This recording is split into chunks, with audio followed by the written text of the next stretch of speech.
So that was shared reading. What fun. Oh, I just love it. Don't you love it? I love it. I completely remember being a child when I do shared reading with children. The most important thing that I saw with your reading was that you had such fun. I could hear you reading to your own children.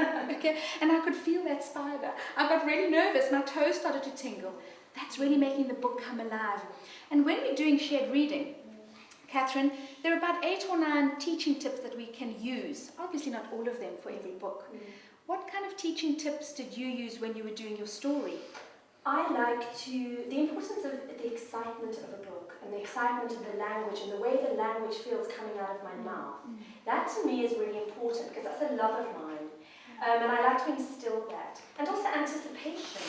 What's going to happen next? And building up the momentum and getting the anticipation of what's going to happen next. And academically, that's a very important skill for comprehension. So when you read, you try to predict what's going to happen next. That's what they do in comprehension exercise. That's right. Very important skill. What I saw a couple of us doing was guided choice. Lovely. But we guided the choice, didn't we? So we gave them 2 books within non-fiction or fiction, and then they chose.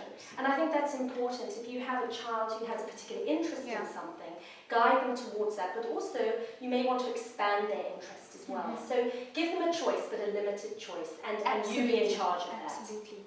I'm not sure if anybody showed about the book layout. I think I did with the table of contents.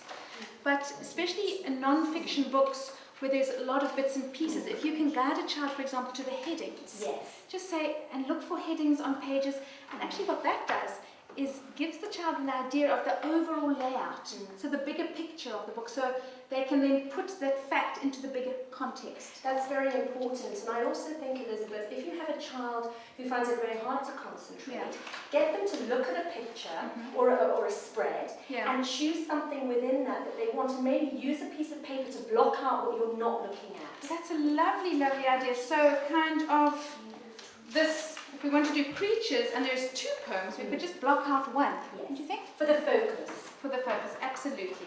Because after all, they're children and they're tuned into everything. What else did we did a lot of expanding vocabulary. So what was the word eyelashes, for example? Hilda, you did a lovely example with the ostriches. Remember the ostriches with those long eyelashes? And at the end, you could just bring the children back and say, what are these hairs on your eyes again? Give them an opportunity to use a new word as soon as possible. I also think, just picking up on that, it's important to expand the children's language, and that's why non-fiction, something like a dictionary or a thesaurus is a very good idea. But you can take an example of a word that's overused. Nice. So a thesaurus is basically... A thesaurus is a book that shows us other ways of saying the same thing. Right. So to be able to take a word, nice, to be able to say lovely, it's beautiful, it's attractive, enjoyable. So this is a nice book. What else could I say? This is an interesting book. Yeah. What else could I say? I could say it's a fascinating book.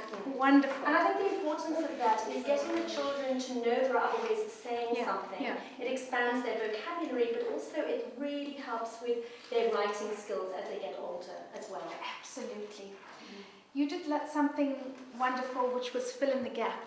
When you reread a story and the child gets more and more familiar, again, that is enriching a child's language. For the child to hear the language, and when you reread a book, for you to pause, wait, and get them to fill in the gap. It's very empowering for a child to be able to do that. Yes, it is. And then features of words and punctuation. Very important, and something I didn't pick out here, but I'll just give you a little an example, Elizabeth, on when text gets very big.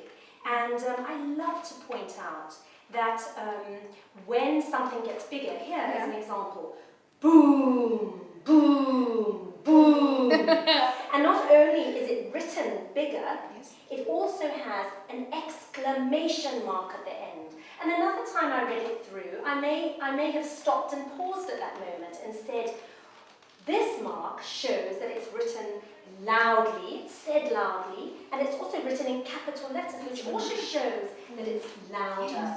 And I may have pointed out how many claps the exclamation mark has. So maybe we can do that. Exclamation. Are those syllables or Those claps in a word? are syllables or claps in a word. Exclamation. But as I was giving a demonstration of shared reading wanted to demonstrate the story and the flow. And when you're doing shared reading, only pick out 1 or 2 points at a time, otherwise you kill the story. Yeah, otherwise every single word you stop and then the children will lose concentration, lose the joy. Absolutely. With the fact books as well, choose a little fact and then discuss that fact. Zoom in on it. Zoom in on it. So basically, to sum up, when we're doing shared reading, choose 1 or 2 teaching points. Don't ever destroy that experience of sharing a book by teaching every single thing that you read. The types of teaching points we have are guided choice. We guide them to choose. We look at the book layout. We point out titles and authors and illustrators. For non-fiction, dip in the book. Don't read the whole thing. Expand the vocabulary, predict, fill in the gap by rereading. What else have we got? Elizabeth, Yes. the most important thing What? is to share your love of books and your love of Absolutely. reading Absolutely. and pass on that Yeah. enthusiasm. That's really what we're after. Yeah. Okay. All right. Thank you. Thanks, Elizabeth.